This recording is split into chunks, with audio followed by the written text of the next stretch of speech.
What's up, everybody? I'm Finn McKenty. This is the Punk Rock MBA, and today we have an episode of my podcast, a very special video episode with Patrick CC. He is one of my very favorite YouTubers. He makes videos kind of like mine, kind of about the marketing and business side of music. He focuses more on like rap and hyperpop and that kind of thing. If you like my videos, I'm sure you like his too, so make sure you check his channel out. And also, please check out the Punk Rock MBA Podcast. I've had interviews with Anthony Fantano, Shinigami, Gucci Highwaters, Nothing Nowhere, the guys from Periphery, Allison from Spotify, all kinds of cool guests from all parts of the kind of creator spectrum. So if you like this, check that out at the link in the description. And with that out of the way, let's get into this episode. Patrick, welcome to the podcast. What's going on? Appreciate you making time for this. Of course. Drinking water. That water's your thing. It is my thing. I had a friend who actually was a pro athlete who said, I don't drink water. Water's for athletes. That man is crazy. It was a little crazy. He was a pro MMA fighter. You got to have a little bit of a screw loose, I think. Yeah, that's for sure. Well, so what's been keeping you busy the past couple weeks? Past couple weeks, mostly just working on these like marketing campaign type videos that are promoting my album. That's honestly been like the whole focus for March. I guess a couple of maybe future projects, maybe some merch I'm thinking about, but the majority of my time is spent like these marketing campaign videos. Well, I think those are so smart because it's like you are kind of double dipping in that you are promoting you're doing the work of promoting your album, and then you're also making content that seems to be doing pretty well around it. So I think that's super smart, and all those hundreds of thousands of views you're getting on the videos about marketing the album are actually marketing the album. So it's like some 4D chess you got going on there. Yeah, it's pretty meta, but it's like that was the whole point of them, and I think people are aware of it, but it doesn't really matter because if you're actually bringing value, then well, shit, who cares? Yeah, I thought your TikTok one you did recently was super interesting because you get into the actual details of the concept behind the ads, how you actually reach out to these people, how you picked all of them. Like you thought through all those details in a way that I think I really haven't seen anybody else do. They just say, oh, just reach out to some TikTokers. All right, well, who and why and what do you tell them and how do you know if it's successful and what happens if they don't do what they say they're going to do, or what happens if they half-ass it, like all those little things that like are details, but the details are the difference between success and failure. So I think you did an amazing job on that. Yeah, I appreciate that. And like I like how I could still make a video even if it is a failure, because like failure is an extreme word, but most of the time like a lot of marketing is kind of like you could do really good stuff, but at the end of the day, like it is kind of a gamble. Like it just might not work. So it's exciting to me, and it's relieving that I could still make an entertaining video over something that's kind of a failure, So I thought that the videos would be, I was unsure of how they would perform like in the very beginning when I was trying them.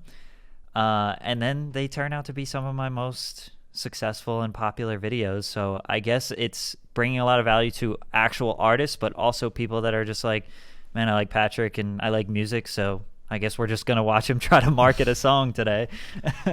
Well, I have a lot more questions about the album and all that stuff that I want to ask you, but let's talk YouTube first. So you've been doing YouTube full time for what, like 2 years-ish now? Yeah, so technically at like 600 subscribers, I somehow convinced my dad to let me do it full time. I like quit the job that I was working at. I just graduated college, and then I was like in hindsight I was crazy, but like, hey, it worked. But I had like I was just approaching 1,000 subscribers, and I like sat my dad down and I was like, yo, you gotta let me like live here for free. Like, let me try this. I have money saved up. Like, let me just go all in for a few months and let's see what happens.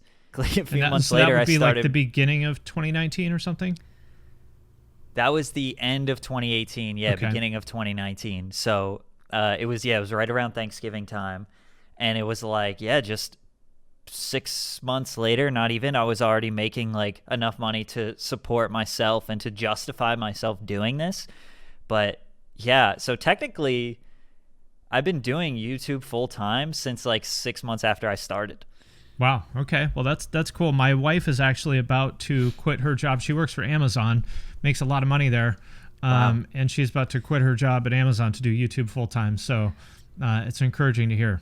Yeah, that's awesome. I love to hear it. You got to take the risk. Yeah. At some point. What about how you thought YouTube was going to work as a job is different from how it has actually worked out now that you've been doing it for a while? That's actually a pretty good question. I figured like, so basically when I started doing like the live streams where I'm reacting to people's music and they're paying me, that was the way to fund the channel. Basically, it's like I'm doing these live streams and that's how I'm making enough money to be able to produce these videos and pay my bills and yada yada yada. And how much were you charging back then in the beginning for that? I think I like started around $15. Okay. So you get a couple $100, just enough to kind of scrape together some rent money and stuff. Yeah, well, I guess yeah. you don't have rent money because you're living with your parents, but yeah, so water like, money. Yeah, water money and student loans and all of that. So like, yeah, I was making some money doing that, and then I guess like I never really knew how much AdSense would help or I guess be like a big impact for like the money side of it. But as my channel grows, it becomes like it's just more money, I'm making more money on AdSense. So that's cool. And now I'm just kind of starting to do a little bit more brand deals. So, making money that way is very useful. And basically what I'm trying to do is just slowly get away from the streams being like the full reason why I'm able to fund the channel, but so that's still a big revenue driver for you. Yeah, okay. 100% for sure. Gotcha. Yeah, do you and have that's why a Patreon? I don't have a Patreon, but that's also why I haven't really done merch, because I don't need necessarily the money, and a lot of people fund their YouTube channels from merch.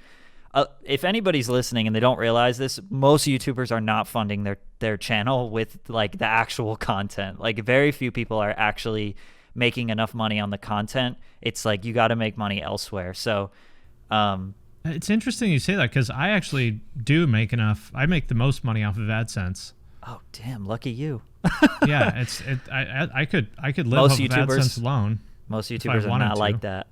So good for you, man. My AdSense is very, very up and down. It's only become like pretty good recently, so I'm grateful for that. But I feel like there's like they graduate you into a tier of like people that make more money or something, because I just like randomly like last year it like went up like 50% and it's stayed there since then. They definitely do graduate you, and yeah, at some point I started making like a higher CPM. Like it went up and then it didn't go back down. Obviously, Q4, like everybody makes more money then because there's more people advertising. But it really just depends mostly on like your demographics. So my demographics, my YouTube audience is 95% males, and a lot of them are probably between the ages of, I would say like 14 to 20 something, which is like the least profitable advertising market. So like broke little kids playing Fortnite and cracked copy of FL Studio. Exactly. Yeah, that's like the market that not many brands are advertising towards. So if you have a higher female audience, or like if you have a high like mom market audience, that stuff is like crazy fruitful.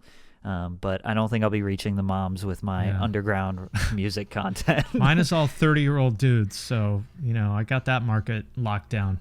Yeah, they got jobs and shit. So they do. Yeah, it's true.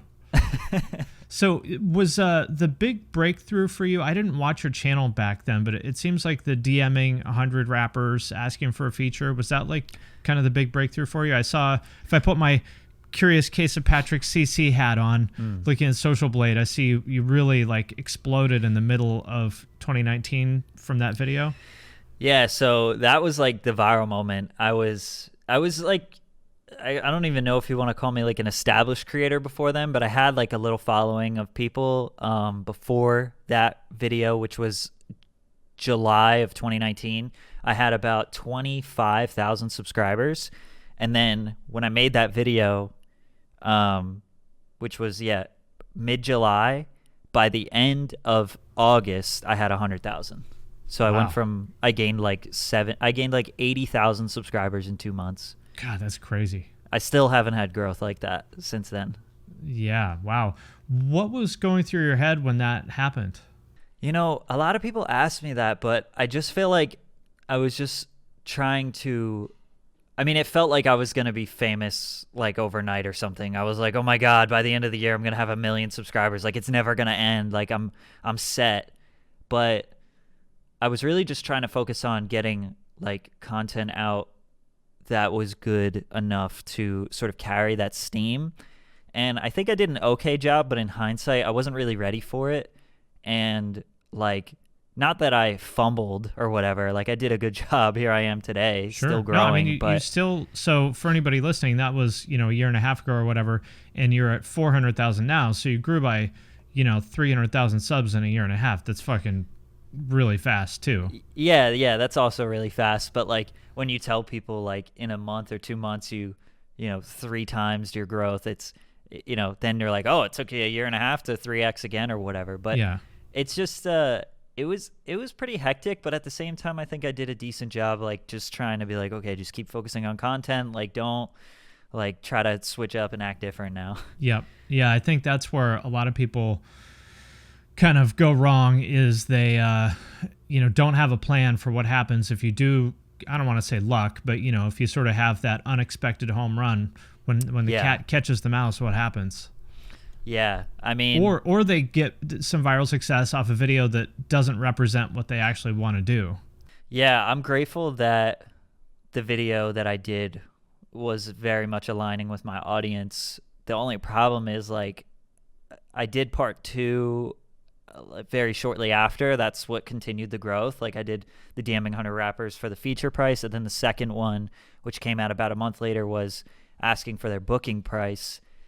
And then, of course, people are like, keep doing it, but like you can't. Right. Like you just can't, because I think I'm fundamentally the reason why rappers managers do not have their emails on social media anymore. I was going to ask if you got some blowback for sharing all that stuff.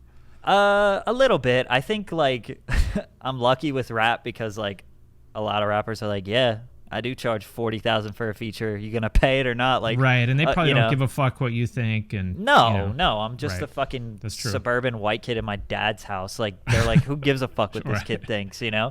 And rightfully so. Like, literally, who cares what I think? But it's just, I thought it was like, it was fun, it was harmless. Most of the people that were commenting were just, not really taking it seriously. I was aware of that when I was filming the video. I was like, okay, I don't want to be like, they don't deserve this, I was just like, just have fun with it. It's like, it's cool, it's interesting, and I think that tone reflected in most people, and that's probably why they didn't get too mad at me. Right. Well, has that changed at all? Because I mean, as you get a higher profile, I'm sure that you now know a lot more people and stuff. Does that change how you talk about it at all? Talk about what specifically? Oh, well, so like for me, I know like every single person I talk about in a video, I either know them or someone on their team, or if I don't, it's one, step away and I know they're going to see it. And that definitely changes how I talk about things. It's not that I'm dishonest or anything like that. What's the right way to put it? I'll say whatever the fuck I want about DaBaby. Right. Because I know that he's not going to see it. And if he does, he doesn't give a shit who I am or whatever. Right. But if I'm talking about a band, I know that they're going to see it, and I know that they know who I am. Yeah, so I mean, I guess I try to be a little bit more objective, actually. I used to be really, really harsh with opinions and stuff, and a lot of that was like just the same mindset, like nobody's going to see this, so like fucking I'm just going to say whatever I want. And yeah, I think as you get a little bit bigger, you just start to think like, okay, that maybe was a little too harsh, or I shouldn't have said it like that. And I'm constantly looking back on stuff and being like, yeah, I definitely didn't say that the right way, or like I don't feel the same anymore. But it's like if somebody stumbles on a video that's a year and a half old, they're going to judge it for what it is in that moment, not hopefully. I mean, most people don't really think like, oh, this was a year and a half ago. He probably thinks differently. They're probably like, I'm just going to comment on this video because this is what he thinks.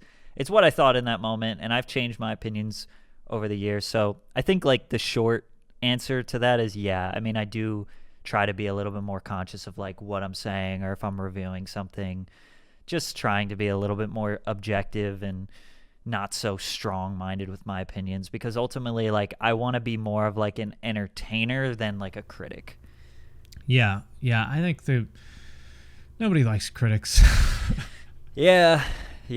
I mean, some people look at me as a critic, some people look at me as an entertainer. I think most people look at me as entertainment, but I think you're like, to me, what you're really good at is just explaining things. And it's not, I mean, of course you have opinions like anybody else, but it's not really about your opinion. It's about like, well, here's what happened with Mario Judah, and you can think what you want to think about it, but here's what happened. Yeah, so specifically, mostly what you're referring to is the Curious Case videos. So because the other ones, you don't really have opinions that much. I mean, you know, it's not really about your opinions when you're doing like your marketing videos or anything like that. Yeah. So I have like a second channel where I'll do more like opinion-based stuff. But yeah, basically I had a real conversation with my employees, my friends. You know, we sat there when we were coming up with the Curious Case thing, and it was like, nobody gives a shit about my opinion. So when you're on YouTube and you're not established, and a lot of you might be thinking 400K is established, but I still think I'm like growing and nobody knows me.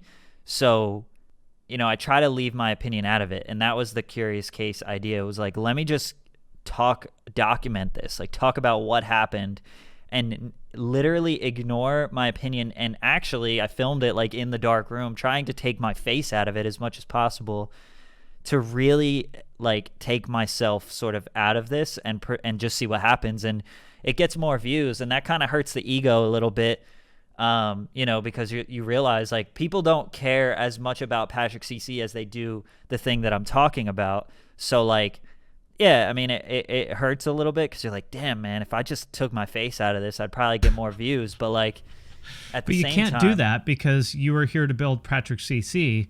Exactly. You know, you could just do a slideshow of like, you know, top 10 or top 50 hottest Instagram thoughts and get 1 million views on it. But what good would that do for you at the end of the day? Yeah, it's tough. It's tough to find the boundary, but I think I like slowly find it out. And it's not like I have this like crazy ego where I'm like, no, people need to focus on me. But it's important to me to brand myself, my face, shit like that. Yeah, you have to, or else you just become like the guy I think of as the ultimate example of this is Evan Carmichael. You've seen some of his recommended videos, I'm sure, like Jeff Bezos' top 10 rules for success or Masterpiece top 10 rules for success. Right. And those get millions of views, but he doesn't talk in the videos. He doesn't, like, they're just basically compilations. Mm-hmm. And then when he does a video with his own thoughts on something, those get millions of views. And then when he does his own opinion piece, it gets like 20,000. Yeah. And that's a problem for him. That's a missed opportunity for him. Clearly, he hasn't built a brand for himself. And I'm not talking shit, but I can tell he called the channel Evan Carmichael. But if there's no Evan Carmichael on the channel, then that's a miss to me. Yeah, it could be anyone now, just putting their thoughts on that page. And I think that the interesting thing is that kind of by presenting your opinions in that kind of very objective way, I feel like it creates demand for your opinions, because I'm sure a lot of people are like, well, tell us what you think. Yeah, it will on like the second channel or whatever. There definitely is demand. I think it'll get higher as like as time goes on, you know, like get more subscribers. Eventually you'll have a market of a smaller percentage, 5-10% of your audience where they're like, yeah, like what do you think? I'm looking forward to that day because it'll be a lot easier to make content. I'll just be like, this is what I think of it. you gotta, well, now you still live in Oklahoma? Yeah. We got to start doing truck rant videos. Yeah, just talk about the oil industry. No, like, let me tell you how Barack Obama's ruining this country. Well, Oklahoma City is a pretty liberal city. I mean, all cities for the most part. Yeah. But yeah, still I mean, Oklahoma. You got to do the truck rants. I'm telling you, this is the future. So I wanted to ask about that. I watched your video about the move and everything, and I'm a big fan of of creating a life where your overhead is low because it allows you to take chances and stuff. And what part of New Jersey are you from? Southern New Jersey. It's called Toms River. It's right by Seaside Heights where they film. Home of Frankie Jersey Edgar. Shore. Yeah. Yeah. Yeah. New Jersey is a very expensive state for anybody who doesn't know. Yeah. Even like out in the burbs like that, it's still expensive as shit. And, you get paid the same AdSense whether you live in New Jersey or Oklahoma. And so I think it's really smart, that people like you are willing to live somewhere, quote unquote, uncool, because it actually enables you to take a lot more risks. Yeah, definitely. I mean, the main reason why I moved out here was because I met a girl. But yeah, I mean, obviously it made a lot more sense with my line of work because it's like costs half as much to live here. Yeah, I'm able to totally live like a solid life with the money that I'm making out here. And yeah, it is somewhat uncool. I mean, Oklahoma City's on the rise. Like the city itself is cool. It's uncool for music right now, but for like living, I mean, it's nice. It's pretty quiet. It's I say clean. That in quotes, because meaning in the eyes of the people who care about stuff like that. Yeah. Yeah. Everybody from New Jersey is like, Oklahoma.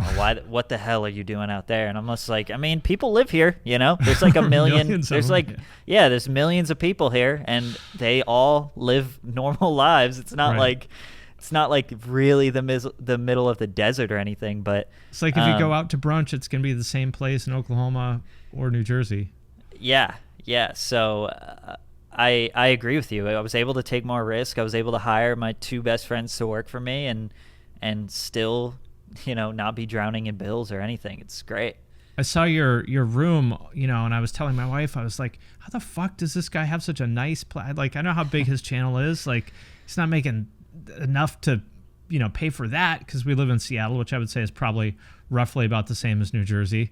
Then I found out you lived in Oklahoma. I was like, oh, that's how. Yeah, rent is so cheap here, so cheap, and you'll be right in the middle of what's happening too. So, yeah, it's smart. I like the idea of kind of think of it as like geographic arbitrage. And so you mentioned you have now 2 full-time employees. Mm-hmm. That's pretty cool.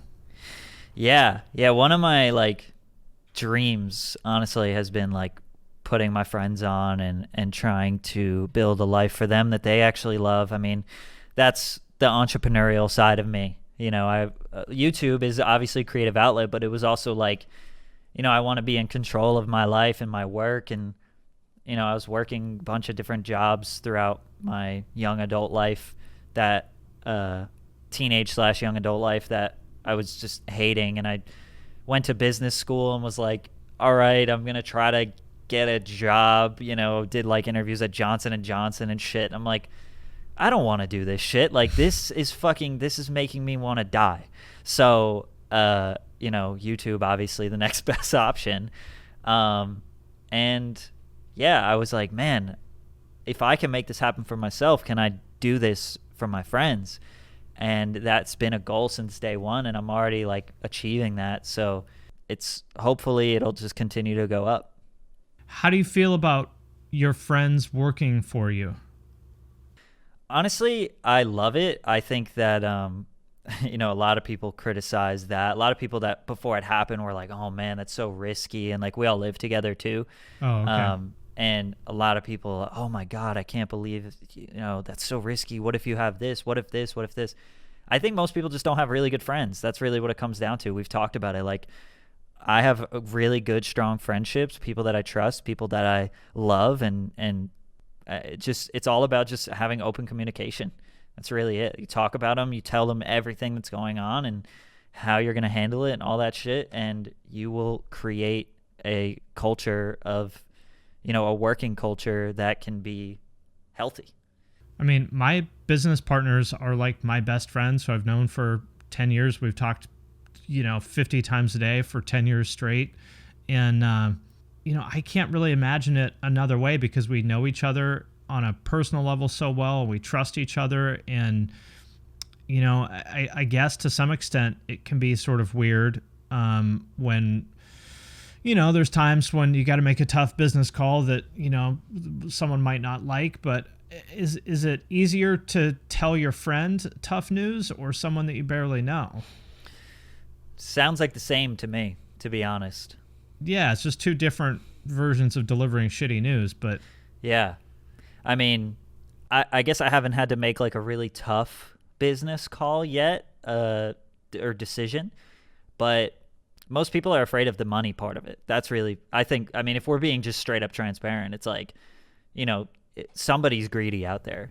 Who is it? And a lot of the times it's the owner, and I just am not that. So I think that is what is really my strong suit is I want them to thrive, and I want to invest in them financially as well as in the workplace. Did you say you went to school for business? Yes. I have a degree in management also, and I think that's a topic that people in the creative space, especially YouTube, really never think about. And you look at people like Mr. Beast or Linus or Sarah Dietschy, all of them take team building and leadership very seriously as a skill, and it sounds like you do too.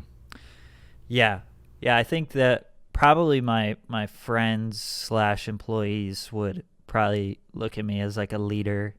And I don't know that I've always been that way in life. Maybe I have, but I was always trying different like entrepreneurial endeavors or whatever. But I think that like it's important to the most important thing is just talking everything out and just being fully transparent, just letting them know like what's on my mind. And it comes down to like the more you do that, the more people are going to trust you and they're going to believe in you. And if you keep proving yourself right, it's just like they have no choice but to like to trust it, because you've proved yourself so many times. If they don't, then you probably got the wrong person on your team. Yeah, straight up though. Yeah, for real. Yeah, I mean I think that's what it comes down to. That what is the Amazon leadership principle? How do I not remember it? But basically, build trust, I think it is. But yeah, I think that's what it comes down to. If people trust you in your personal life and your professional life, then you're in good shape. And if they don't trust you, then you probably need to either take a look in the mirror or evaluate who you're working with. Absolutely. And scale, the ability to scale yourself beyond what you can physically shoot and edit and stuff is it's fucking hard. But it's also the key to growth.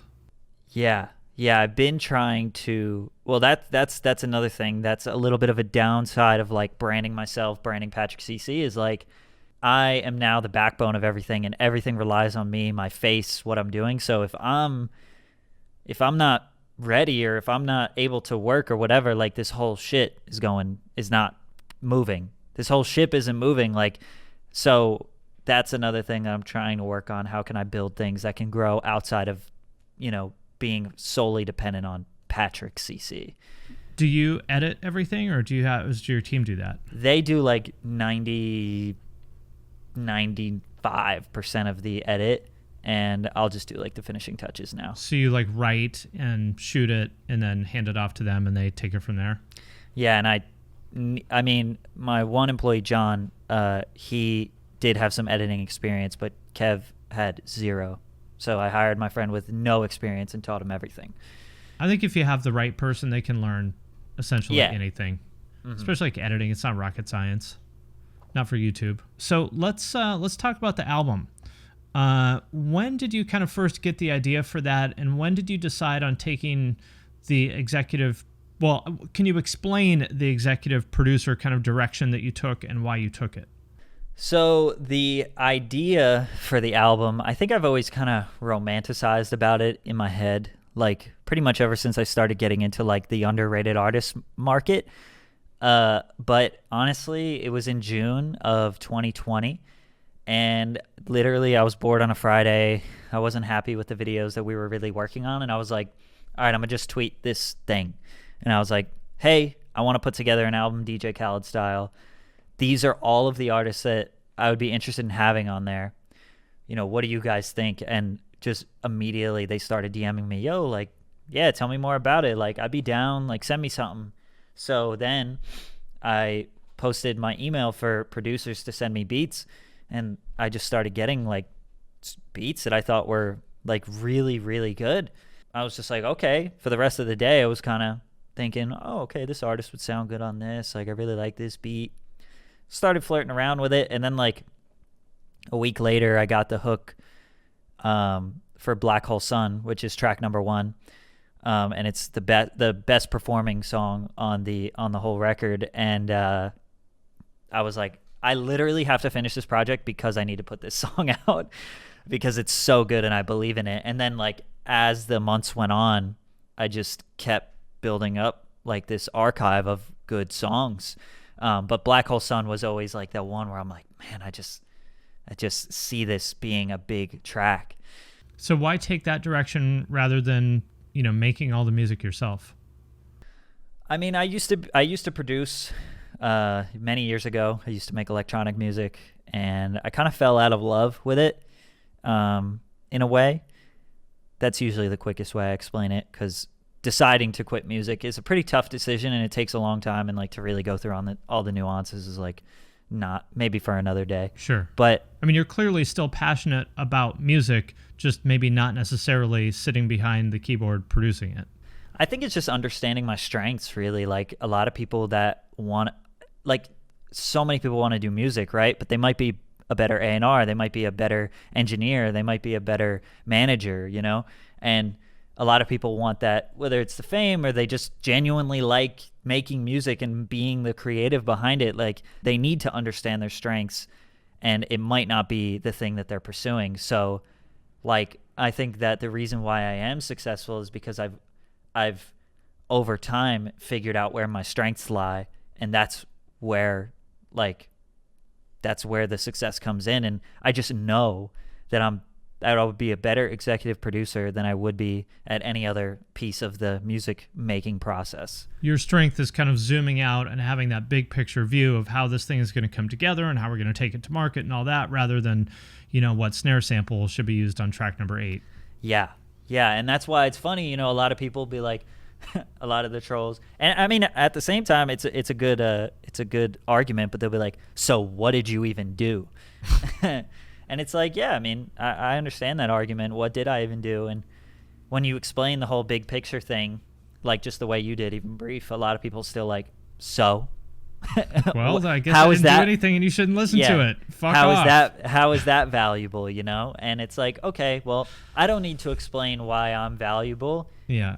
Just if you like the song, you like the song. If not, then so be it. But as long as the people that I'm working with understand my value, then that's really all that matters. Yeah. So, I mean, you have 100,000 monthly Spotify listeners last I checked. Yeah, just hit that like yesterday. Which is, I mean, that's legit.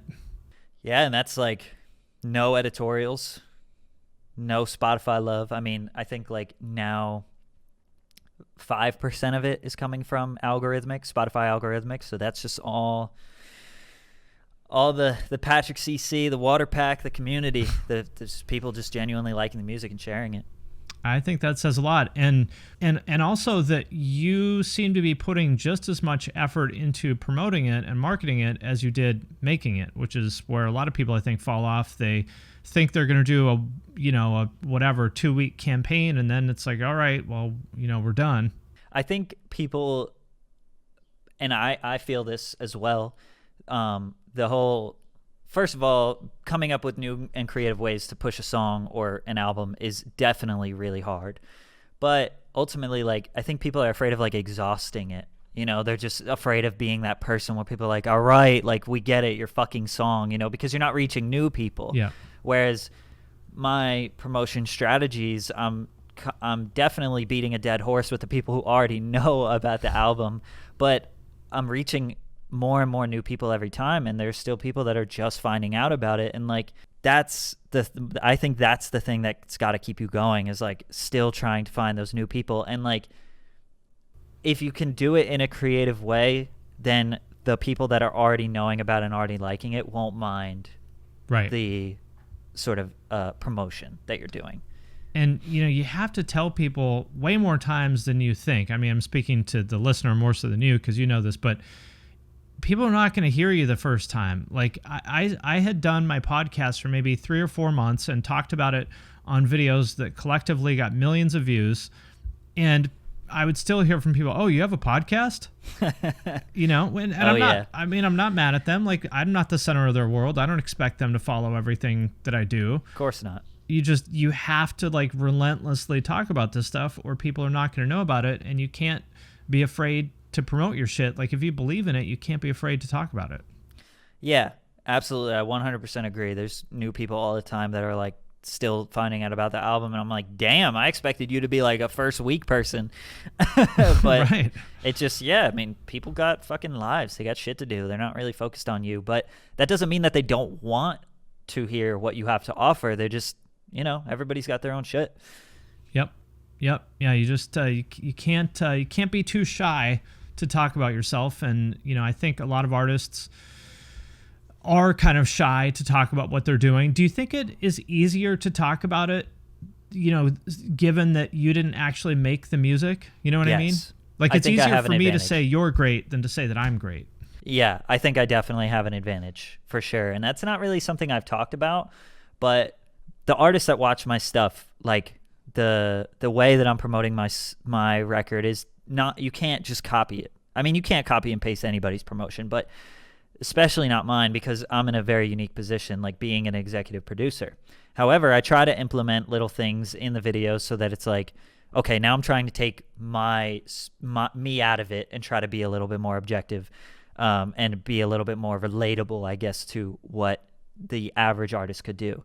But yes, I do think I have an advantage because the idea of the project in itself is unique, and it's not something that happens all the time.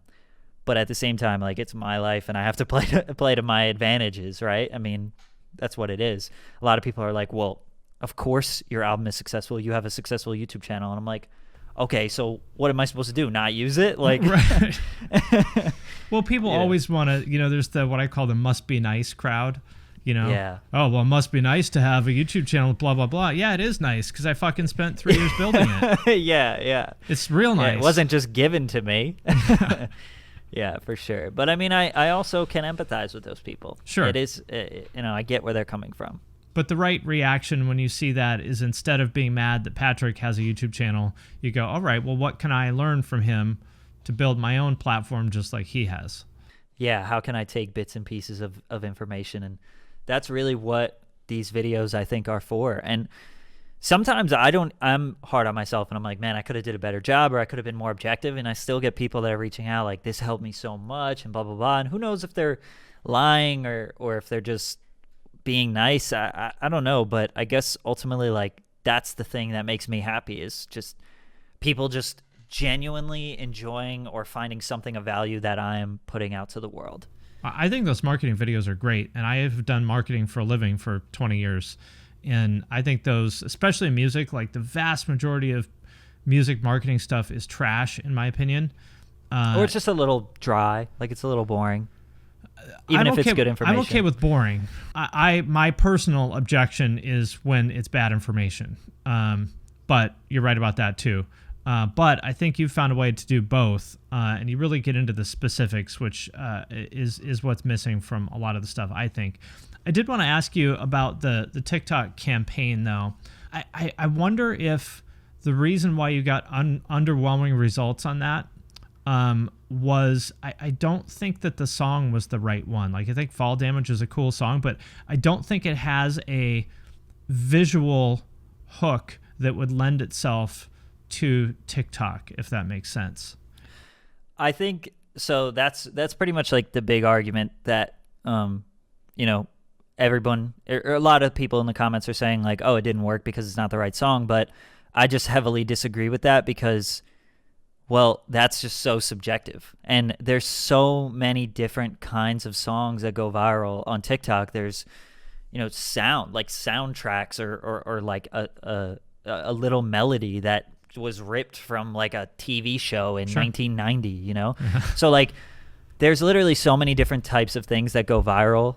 Obviously, the argument like it's not the right song is it's a justifiable argument.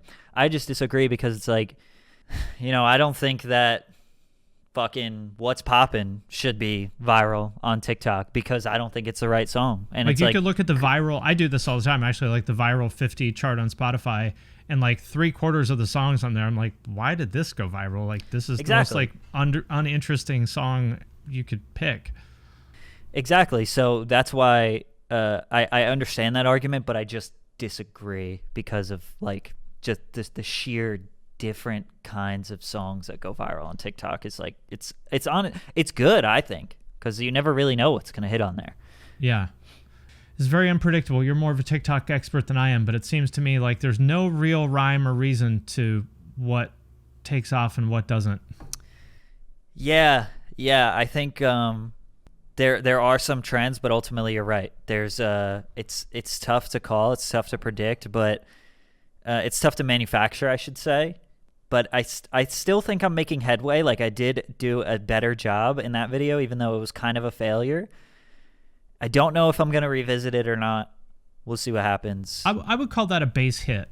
Like, it wasn't a failure because you did have a couple that got decent views, you know. Yeah. So, you know, it's not all or nothing. It's not a grand slam, which is, of course, what we're always looking for, but I would call that a base hit.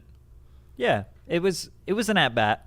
Yeah. You know? It was a foul ball. I'll give it that. All right. But, like, it was better than the first time that I tried. The first time was total L. I think a lot of people, what they're saying is, the best piece of advice that I think I got from the comments was like, man, I think that the whole dance thing on TikTok is actually becoming less of the focus, and it's more about comedy and being able to use a song to enforce a joke. And that's where That's how I totally think of agree. it. I totally agree with the comments there. And I think that should anybody be listening to this, me say this right now, maybe go down the route of trying to figure out a way that you can make a trend with your song that enforces a joke or is funny somehow, because that seems to be the hot thing on TikTok right now. But that is even harder to manufacture because now you're banking on people being funny, which is so fucking hard. Yeah. And the right people finding it, and yeah, it's tough. Yeah. Last kind of question I have, which I'm sure you get all the time, but it's, I think, an important one. For somebody who is in your shoes circa early 2018 that has, 300 subscribers, they've got a little bit of traction, but they're like, man, how do I get this to like the place where it actually, is moving the needle? What would you suggest for that person? I know that's a super broad question, but what would your advice be? For YouTube, I would say, try to be consistent in the beginning. Like, I think my consistency really helped. I was posting like every week, like without missing. And then eventually I was posting twice a week. And I think I did that for like a year and a half without ever missing a week. And as you get bigger, you could be a little bit more free with your uploads, but be consistent. Focus so hard on title and thumbnail. Title and thumbnail are 90% more important than the video itself, as sad as that is, but it's true. Because if nobody's clicking, then nobody's going to see your masterpiece of a video. I would include topic in the title. Like, in other words, you could come up with the most clicky title ever, but if it's about some rapper nobody's ever heard of, it's going to be tough. Yeah. It still has to be relevant to the content, but like really just what I did is I just studied viral videos and what their titles and thumbnails looked like. And just constantly look on the trending page, think about why people would click on it, literally scroll through your YouTube, find the ones that catch your eye, and think about why they catch your eye, and try to see how you can implement it in that. Every one of my title and thumbnails, for the most part, is somehow inspired by something else that exists out there. Same. How long do you spend on that, on title and thumbnail? I will try to think about the title and the thumbnail before I ever even make a video. Yeah, same. So like, I don't even know what you want to call that, but like that much time. I might want to make a video about a certain artist or something like that, and if I can't think of a good title for it, I don't make the video. I don't even start writing anything until I have that shower moment of like, there's the title. 100% agree. Which is unfortunate to that artist, but you have to understand, it's the game, baby. Yep. The other thing that I would recommend is just really, really trying to find a niche. I don't know how much advice there is out there that says this, but like, you will not stand out talking about the thing that everybody else is talking about right away. You might have some success, like where you sort of get this jump in views because you know, the algorithm blessed you because you were talking about the Lil Nas X situation, but then your next views are going down significantly. But my thing that brought me success was because I was covering something that basically nobody else was covering. And there was a demand, there was a small demand for people that wanted this like underground emo rap content. And that was like all of my content in the beginning.